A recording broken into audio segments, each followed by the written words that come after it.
And welcome to our new series. We're taking a trip to Peru. And what do they have in Peru? Pisco. Let's get started with one of the most iconic Peruvian cocktails, the Pisco Sour. We're starting off with a shaker. This is a Boston shaker, but you can use any kind of shaker. I got 4 ice cubes, which is what I'm gonna use for every drink, unless I say otherwise. We're starting out with 2 ounces of Peruvian Pisco. And we got some freshly squeezed lime juice. Squeeze this yourself. We're going 3/4 of an ounce.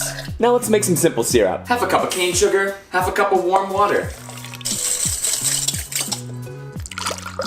Simple syrup, so simple. We're throwing in 3/4 of an ounce. And last up, an egg white. Put it on the tin, and just toss it back and forth a few times.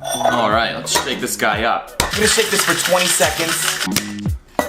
We're gonna use a Hawthorne strainer and a mini strainer to strain out the ice and any eggshell. Now we're just gonna dump the ice out, and we're gonna reshake. Shaking again without the ice is called a reverse dry shake. This is gonna foam up the egg white and create a velvety texture. Now we just use our Hawthorne again and pour into the glass. Now for the decoration on top. Angostura bitters. I like to put them in an eyedropper for more control and cooler designs. And if you want to be super extra, you create a label for this.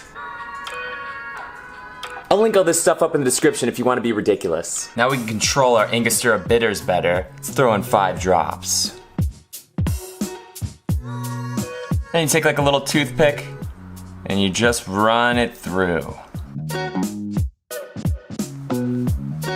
Pisco Sour. Let's give this a try. Cheers. It's so velvety, so smooth. This is like one of my favorites.